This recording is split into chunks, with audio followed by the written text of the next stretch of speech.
દર્શક મિત્રો પ્રણામ નમન વંદન સ્નેહથી સ્પંદન દિલથી અભિનંદન સૌ દર્શક મિત્રોને જય શ્રી કૃષ્ણ જય મહાદેવ જય માતાજી આપ સૌનું ભાવભર્યું હાર્દિક ભર્યું સ્વાગત છે આપના ખાસ કાર્યક્રમ લોકલાડીલા કાર્યક્રમ કાલનો દિવસ કેવોમાં સૌને વંદન છે મારા દર્શક મિત્રો કાલનો દિવસ કેવો એટલે કે કેવો કાર્યક્રમ જેમાં આપણે રોજનું પંચાંગ દિન વિશેષ દિવસ રાતના ચોઘડિયા 12 રાશિનું રાશિ ભવિષ્ય તમારા સળગતા પ્રશ્નોનો સળગતો જવાબ ને સાથે રોજ નવી કોઈક વાનગી પીરસીએ છે મંતવ્યમાં 2 વાનગી પીરસે એક તો પેલી રસોઈવાળી ને એક આપણી જ્ઞાનવાળી સાથે તમારે કંઈ પણ નવું નાનું મોટું પૂછવું છે તો તમે ચોક્કસથી ફોન કોલ કરીને પૂછી શકો છો શરૂઆત કરીએ સર્વપ્રથમ પંચાંગથી આવતીકાલનું પંચાંગ શું કહે છે તો ભાઈ કાલના પંચાંગમાં તારીખ 7/1/2026 ને વાર બુધવાર છે તિથિ વિક્રમ સંવત 2082 કાલે પોષ વદ પાંચમ છે સિંહ રાશિમાં ચંદ્ર છે અને મ અને ટ મૂળાક્ષર છે તો મઘા કામ નામનું નક્ષત્ર ચાલે છે યોગ આયુષ્યમાન રહેશે કરણ છે તે કૌલવ નામનું કરણ રહેશે વિછોડો કે પંચકની વાત કરીએ તો પંચક નથી અને વિછોડો પણ નથી દિવસ સારો છે સૂર્ય પોતે ધન રાશિમાં છે ચંદ્ર પણ સિંહ રાશિમાં છે સૂર્ય ધન રાશિમાં હોય એટલે ધનારક હોય ભાઈ ધનારકમાં બધાને ખબર છે કે કોઈ પણ પ્રકારના સારા કામ થશે નહીં નવા કાર્યની શરૂઆત થશે નહીં ધનારકમાં કોઈ પણ પ્રકારના સારા કામ ના કરાય વહેલી સવારે 7:22 સૂર્યોદય અને સૂર્યાસ્ત સાંજે 6:09 છે 10:15 ચંદ્રોદય અને ચંદ્રાસ્ત 10:21 છે અભિજીત મુહૂર્ત જોવા જાવ તો 12:45 થી 2:06 છે રાહુકાળ નથી રાહુકાળનો કહેવાય ને કે ભાઈ સમય કાલે તમે જોવા જાવ તો 12:45 થી 2:06 અભિજીત મુહૂર્ત નથી કાલે બુધવાર છે ધનારક છે સાહેબ કોઈ પણ માંગલિક કામ નહીં થાય મોટા કાર્ય નહીં થાય નવા કામની શરૂઆત ના થાય તેની ખાસમાં ખાસ નોંધ લેવી શું કરવાથી કાલે દિવસ સારો જાય ભગવાન ગણપતિને મોદકના લાડુ ચડાવવાથી કાલે દિવસ સારો જાય દિન વિશેષમાં કાલે શું છે તો ભાઈ કાલે દિન વિશેષમાં ભગવાન ગણપતિને મોદકનો લાડુ ચડાવો આજે ચોથ પણ છે અને સાથે બીજું કે ભાઈ ઓમ ગણપતે નમઃ ઓમ ગણપતે નમઃના મંત્રનો જાપ કરો લાભ થશે હવે દિવસ રાતના ચોઘડિયામાં પ્રથમ ચોઘડિયું લાભ છે 7:22 થી 8:43 કલાકનું બીજું અમૃત ચોઘડિયું 8:43 થી 10:03 કલાકનું ત્રીજું શુભ ચોઘડિયું 11:24 થી 12:45 કલાકનું લાભ ચોઘડિયું 4:48 થી 6:09 કલાકનું આ 4 ચોઘડિયા છે પ્રથમ લાભ 7:22 થી 8:43 બીજું અમૃત 8:43 થી 10:03 ત્રીજું શુભ ચોઘડિયું 11:24 થી 12:45 અને પછીનું લાભ 4:48 થી 6:09 રાત્રિનું ચોઘડિયું શું રહેશે શુભ ચોઘડિયું 7:48 થી 9:27 કલાકનું અને અમૃત ચોઘડિયું 9:27 થી 11:06 કલાકનું આ રાત્રિનું ચોઘડિયું રહેશે દિવસ રાતના ચોઘડિયા છે કોઈ પણ નાના મોટા કામ કરવા છે નવા કાર્યો કરવા છે તો આ ચોઘડિયા જોઈને કરાય પણ ફરી વાર અત્યારે માંગલિક કાર્યો ના થાય ધનારક ચાલે છે સારા કામ ના થાય તો શું કરી શકાય તો અત્યારે કોઈક કામ આવીને ઊભું છે અટક્યું છે કે ભાઈ કરવું જરૂરી છે તો આ ચોઘડિયામાં જોઈને કરી શકાય એમ છે બાકી નહીં થઈ શકે તેની ખાસ વિશેષ પ્રકારની નોંધ લેવી ધનારકમાં ક્યારે પણ સારા કામ થતા નથી ચલો હવે આજના રસપ્રદ મુદ્દા ઉપર આપણે આગળ વધીએ શું છે આજનો ખાસ મુદ્દો રસપ્રદ મુદ્દો ગઈકાલે આપણે જમીન કેવી હોય કઈ શુભ હોય તેના વિશે જાણ્યું આજે જમીન આ આપણને ફળદાયી રહેશે કે નહીં રહે આ જે જમીન છે તે શુભકારી છે કે અશુભકારી છે આ જમીનથી આપણને સવાયું ધન મળશે કે નહીં મળે તેની ચકાસણી કઈ રીતે થાય તો તેનો સુંદર મજાના પ્રયોગો આપણા ભૃગુ સંહિતામાં લખેલા છે અને એમાંનો તમને 1-2 પ્રયોગ તમને હું કહીશ કે ભાઈ એ કઈ રીતે ખબર પડે પહેલાં તો આપણે જે જમીન લેવી છે તે જમીન ઉપર 1x1 ફૂટનો આડો ખાડો અને 1x1 ફૂટનો ઊભો ખાડો 1x1 આડો અને 1x1 ઊભો ખાડો કરવાનો પૃથ્વીના જે તત્વો છે તે 5 છે અને એની અંદર નાના 5 એકદમ ઝીણા 5 તત્વો, તો કે ભાઈ શું આવ્યું, તો 5 તત્વો પંચધાતુ જે કહેવાય એ પંચધાતુને એની અંદર મૂકવાની, એટલે કે જે જમીનમાં ખાડો ખોદ્યો છે ત્યાં અંદર મૂકવાની. ખાડો ખોદીને જે માટી તમે રાખી છે 1x1 આડો અને 1x1 ઊભો કર્યો, અને પછી એની અંદર પંચતત્વો 5 તત્વો મૂક્યા, તો એને 5 તત્વને એટલે કે 5 ધાતુને સોનું, ચાંદી, પિત્તળ, પછી કાંસુ અને સ્ટીલ, એવા નાના નાના 5 ધાતુ અંદર મૂકીને પાછો માટીથી ખાડો પૂરી દેવાનો.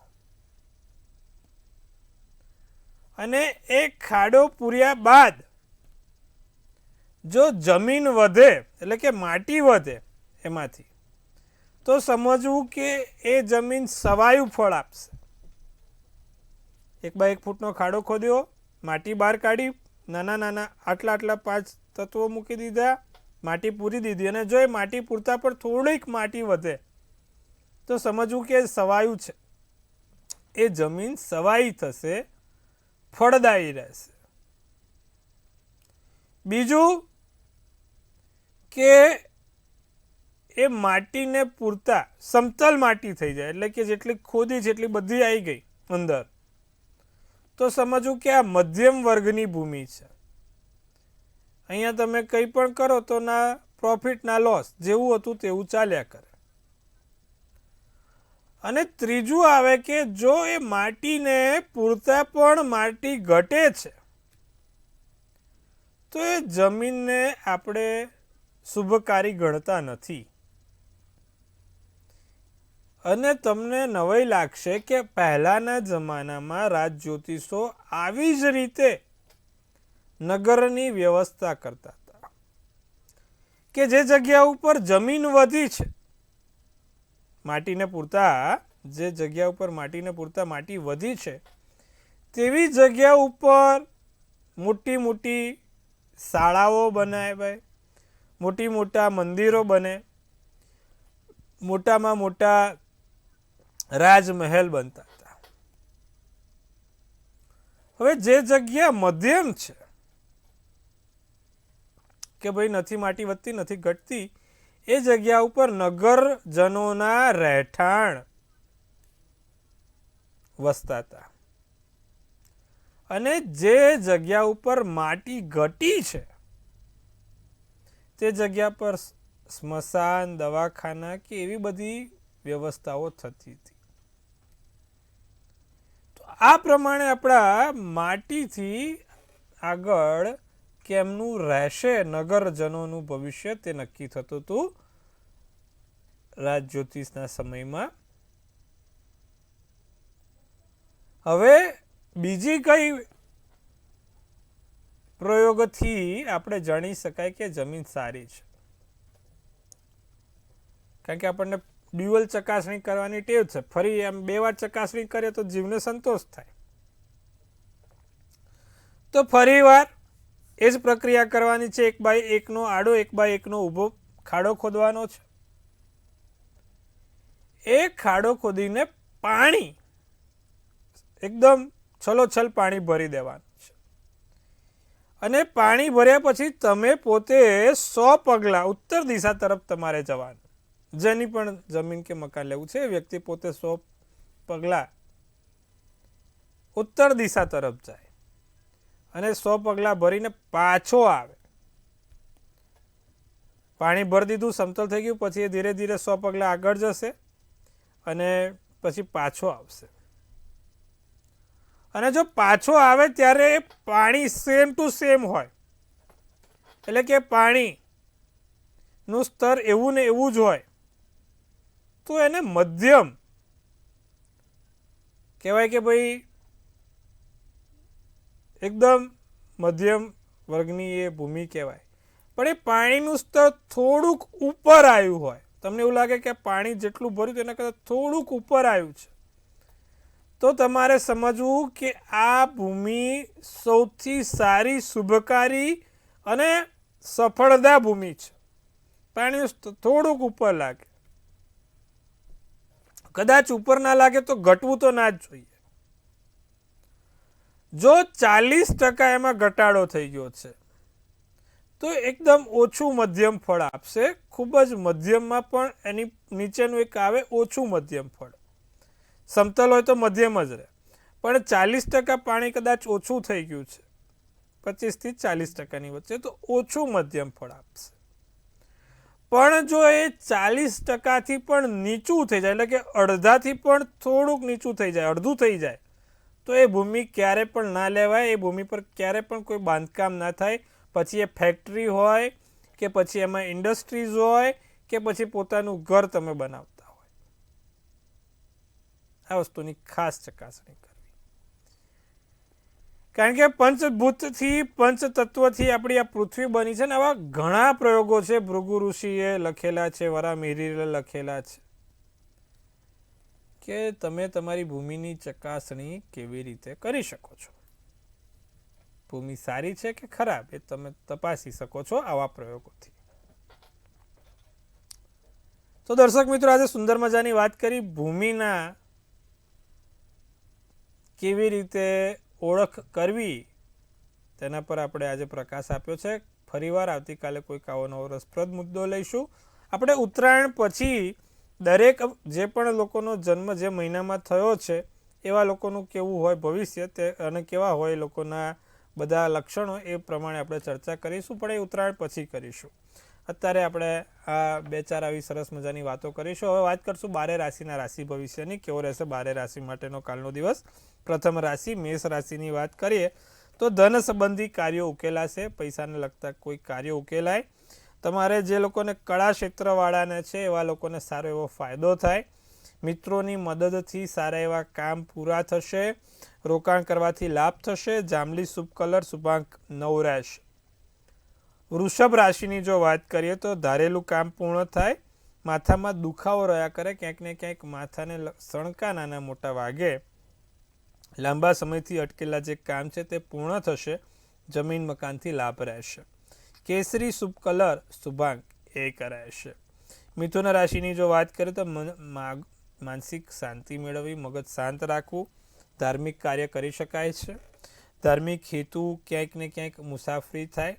ખુશીનો લાગણીનો અનુભવ થાય. વાદળી શુભ કલર, શુભાંક 5 રહેશે. અન્ય 3 રાશિની જો વાત કરીએ, કર્ક સિંહ કન્યામાં શું છે? કર્ક રાશિને ધારેલા કામ પૂરા થાય. જે વિચાર્યું છે તે ચોક્કસથી પૂર્ણ થશે. નોકરીને લગતા સારા સમાચાર મળે. નોકરીને લગતી કોઈ નવી નાની મોટી વાતો આવશે અથવા તો નોકરીમાં સારા એવા કામ પૂરા થશે. નવીન કામનું આયોજન થાય. પ્રિયજનો સાથે પસંદગીની કોઈ વાત આપેલ હોય તે પૂર્ણ થાય. લીલો શુભ કલર, શુભાંક 8 છે. સિંહ રાશિ મનગમતા કામ પૂર્ણ થશે. કિંમતી વસ્તુઓનો ખાસ ધ્યાન રાખવો.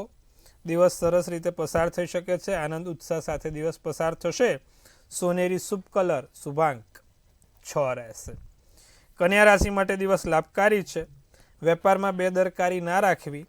તમારા માટે પૂરતો સમય તમને મળશે.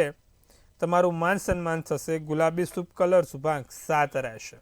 તો દર્શક મિત્રો, સુંદર મજાની વાત કરી મેષથી કન્યાની.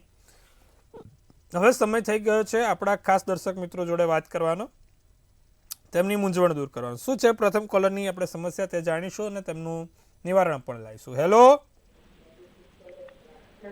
હેલો. હાજી બેન, જય શ્રી કૃષ્ણ, જય મહાદેવ, બોલો. હા, જય શ્રી કૃષ્ણ, જય મહાદેવ. હા, અમારો બાબો છે, બર્થડે છે 24/9/81. જન્મ તારીખ જન્મ સમય શું છે? 24/9/81. સમય સવારના 8:05. જન્મ સ્થળ? શું સાહેબ? જન્મનું સ્થળ શું છે? અમદાવાદ. શું પ્રશ્ન છે? એમના લગ્નમાં સગાઈ કરીએ એનો વારે વારે અડચણ આયા જ કરો. 3 વખત એવું થયું અમારે. જો ક્યારે એમનો લગ્ન યોગ છે? કુંભ રાશિનો ચંદ્ર, કન્યા રાશિનું લગ્ન, સતભિષા નક્ષત્ર, 14ની તિથિ છે. કુંડલીમાં એક તો મંગળ બહુ ભારે છે, સપ્તમ સ્થાનમાં મંગળ છે. સાતમે મંગળ હોય ને એમાં પણ મીન રાશિનું હોય ને એમાં પણ સૂર્યની દ્રષ્ટિ હોય એટલે માણસને લગ્નમાં ચોક્કસપણે સમસ્યા રહે, શંકાને સ્થાન નથી. મંગળ સાતમે હંમેશા લગ્નમાં સમસ્યા બાધાઓ આપે જ.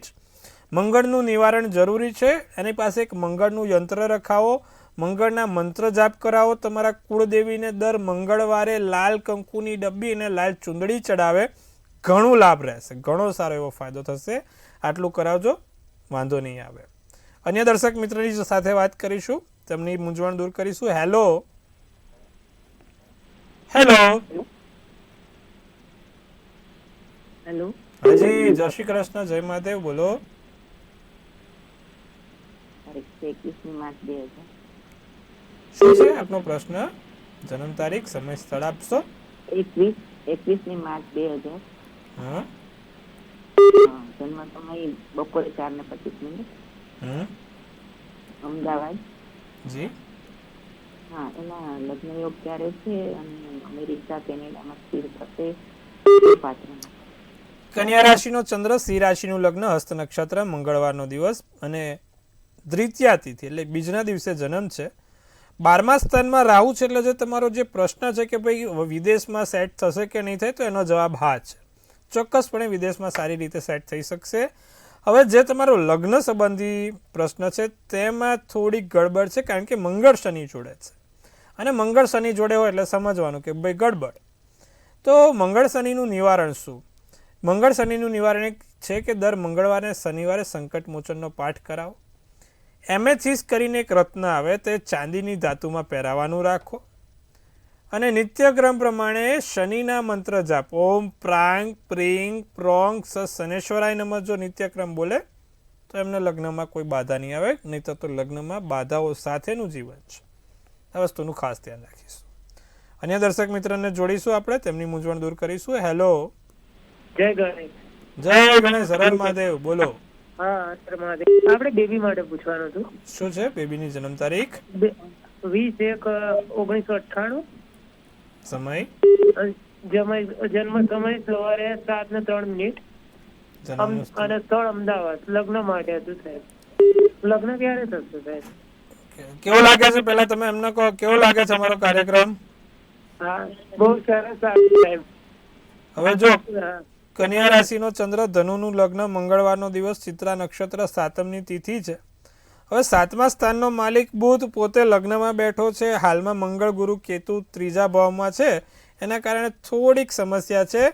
અને 9મા સ્થાનનો રાહુ ક્યાંક ને ક્યાંક હેરાન કરતો જોવાય છે. તો શું કરવાથી લાભ થાય? તો ભાઈ 9મા સ્થાનનો રાહુ છે, રાહુના મંત્ર જાપ, ઓમ બ્રાંગ બ્રીંગ બ્રોંગ સ રાવે નમઃ. રાહુનું યંત્ર તેમની પાસે રાખે ને ગોમેદનો રત્ન આવે, ગોમેદ એ રત્ન પહેરી લે, વાંધો નહીં આવે, લગ્નના યોગ વહેલી તકે પ્રબળ થઈ જશે. અન્ય દર્શક મિત્ર સાથે પણ આપણે વાત કરવાનું ભૂલીશું નહીં. હેલો. હાજી, બોલો. હા, મારા બાબાનું પૂછવાનું છે. શું છે બાબાની જન્મ તારીખ? 29/12/2008. સમય? સમય 12:34. જન્મનું સ્થળ? વડોદરા. શું પ્રશ્ન છે? એનું ભવિષ્ય કેવું છે, આગળ કેવું ભણશે? જો મકરનો ચંદ્ર, મીનનું લગ્ન, ઉત્તર અષાઢા નક્ષત્ર, બીજની તિથિ ને સોમવારનો દિવસ છે. કુંડલીમાં ગુરુ ચંદ્ર તો જોડે છે પણ રાહુ બેઠો છે. 12મે શુક્ર અને સૂર્ય મંગળ જોડે બેઠો છે. એટલે નાની મોટી સમસ્યાઓ તો છે, પણ એક આ ગુરુ રાહુના કારણે છોકરાને વધારે હેરાનગતિ થાય. એમાં પણ મકર રાશિનો ગુરુ હોય એટલે ભાઈબંધો બગાડે નહીં, ભાઈબંધો જોડે બેસીને એનું કરિયર કંઈ હેરાન થાય નહીં. મિત્ર વર્તુળથી થોડુંક સાચવવાનું કહેવાનું છે ને. મિત્રો વર્તુળ જ એને કોઈ રીતે એને શું કહેવાય કામ કરવામાં હેરાનગતિ ના કરે. આ વસ્તુનું ખાસ ધ્યાન રખાવજો. બીજું, રોજ તુલસીના 2 પાન ખાઈને એને દિવસની શરૂઆત કરાવો. દર બુધવારે ભગવાન ગણપતિની 7 જાસૂદના ફૂલ મુકવડાવો. આટલું કરજો, ચોક્કસથી લાભ થશે. તો સરસ મજાની વાત કરી આપણે ભાઈ, તમારા દરેક લોકોના મૂંઝવણના પ્રશ્નોના જવાબ આપીએ, મૂંઝવણ દૂર કરી. હવે શું છે બાકીની રાશિ વિશે, અન્ય રાશિ શું કહી રહી છે તેના વિશે પણ આપણે વાત કરીશું. તુલા રાશિને વાત કરીએ, મોજ મજામાં દિવસ પસાર થાય. મનને શાંતિ જણાય. ઓફિસના કર્મચારીને કામ ઉપર ધ્યાન આપવું. કાલે ઓફિસના જે લોકો કામ કરે છે, તુલા રાશિ છે, ક્યાંય આડે અવડે ડાફોડિયા ના મારતા. હા, તુલા રાશિવાળા બધા સાચવવાનું. કોઈ ફોન ઉપર કે બીજે ક્યાંય આડી અવડી વાતો કરશો નહીં. પ્રિયજનો સાથે ખરીદીના નાણાં ખર્ચાય. તમારા ખાસ વ્યક્તિઓ જોડે ખર્ચો થશે. પીળો શુભ કલર, શુભાંક 8. વૃશ્ચિકની વાત કરીએ તો રોકાણથી લાભ થાય, આવડતથી ફાયદો થાય, કુદરતી સૌંદર્યની મજા માણી શકો, પ્રવાસના યોગ બને. જાંબલી શુભ કલર, શુભાંક 2. ધનરાશિને માનસિક થાક લાગે, માનસિક રીતે થાકી જવાય, ધ્યાન કરવાથી ફાયદો થશે. તાવ, માથા, આંખ હાડકાની તકલીફથી સાચવવાનું. વાર્તાલાપમાં કોઈ ગેરસમજ ના થાય. કોઈકની જોડે વાતો કરીએ, સત્સંગ કરતા હોય પણ એમાં અમુક વખત ગેરસમજ થતી હોય તો થાય નહીં, એનું ધ્યાન રાખવું. કાળો શુભ કલર, શુભાંક 8 છે. બાકીની 3 રાશિ મકર, કુંભ, મીન. સામાજિક કામ પૂર્ણ થશે, માતા પિતાના આશીર્વાદથી લાભ મળશે. દિવસ સાવચેતી રાખીને પસાર કરજો, ગુસ્સા પર કાબુ રાખજો. નારંગી શુભ કલર, શુભાંક 4 રહેશે. કુંભ રાશિને ધાર્મિક કામ પૂર્ણ થાય, ધાર્મિક કામોમાં સફળતા છે. કામનો બોજો ધીરે ધીરે ઓછો થશે. જીવનસાથી જોડે સારો એવો સમય વિતાવવાની તક મળશે. સત્યનો અહેસાસ થશે. લાલ શુભ કલર, શુભાંક 6 રહેશે. મીન રાશિને ઉધાર આપવું કે લેવું નહીં. આવું કરશો તો 2 ગણું થશે. માટે ઉધાર આપતા કે લેતા પહેલાં 100 વાર વિચારજો. જુસ્સામાં વધારો થતો જોવાય છે. બીજાના લોકોની કદર કરજો. સાથે અન્ય વ્યક્તિઓ સાથે પણ હળી મળીને રહેજો. નવું કંઈક શીખવાનો પ્રયાસ કરજો. જીવનમાં કંઈક નવું ઉમેરાશે. વાદળી શુભ કલર, શુભાંક 3 રહેશે. તો દર્શક મિત્રો, સુંદર મજાના 12 રાશિની વાત કરી. કેવો રહેશે 12 રાશિ માટે કાલનો દિવસ? જેનો પણ જન્મદિવસ આવતીકાલે છે, કેવું રહેશે એનું આવનારું આ નવું વર્ષ, તેની ઉપર આપણે વિગતવાર ચર્ચા કરીએ. આપ સૌને પહેલાં મંતવ્ય ન્યૂઝ પરિવાર તરફથી આપ સૌને હાર્દિક શુભેચ્છા. તનથી તંદુરસ્ત, મનથી મલકાતા અને ધનથી છલકાતા રહો. એક સુંદર મજાનું ટેરોટ શું કહે છે ભાઈ? તો કીધું કે ભાઈ 6 ઓફ પેન્ટિકલ્સનું કાર્ડ છે. ખોટા ખર્ચા ના થાય, આકસ્મિક ખર્ચા આવીને ઊભા ના રહે એનું કાર્ડ છે. બીજું, જે લોકો એવું કહે છે કે ભાઈ બધું જ થઈ જશે, બધું ચાલ્યા કરશે, લોન ઉપર, દેવા ઉપર ક્યાંકથી પણ પૈસા લઈને કશું કામ કરશો નહીં. એક વખત આના રવાડે ચડ્યા તો ગયા સમજો. લોન, ઉછી, દેવું, કોઈ જગ્યાએ કોઈ વસ્તુ આપતા નહીં, લેતા નહીં. ખાસ ધ્યાન રાખજો. બીજા નંબરની વસ્તુ એ છે કે ભાઈ માપે ખર્ચા કરજો. જરૂર હોય એટલા ખર્ચા કરજો, બજેટ બહાર જશો નહીં. અને શું કરવાથી લાભ થશે? જેનો પણ કાલે જન્મદિવસ છે, દર શુક્રવારે માં લક્ષ્મીજીને એક કંકુવાળું ગુલાબ ચડાવવાનું રાખે. વરસ સારું જશે, સુંદર જશે. કાલે પણ ચડાવી દેજો અને પછી દર શુક્રવારે ચડાવવાનું રાખજો. તો દર્શક મિત્રો, સુંદર મજાની વાત કરી. તમારી સાથે ખૂબ સરસ મજાનો સત્સંગ કર્યો. ખૂબ આનંદ આવ્યો. આશા રાખું છું તમને પણ આનંદ આવ્યો હશે. તો આવતીકાલે ફરીવાર આપણે આ જ સમયે મળવાનું છે. ત્યાં સુધી જોતા રહો મંતવ્ય ન્યૂઝ, મનની વાત મંતવ્ય રૂપે. જેમ તમે પણ મને મનની વાત કહો છો, એમ આપણી ચેનલ બધાને મનની વાત કહે છે. જોતા રહો, નિહાળતા રહો સચોટ અને સટીક સમાચાર એટલે મંતવ્ય ન્યૂઝ. આવતીકાલે ફરી મળીશું. સૌને હર હર મહાદેવ.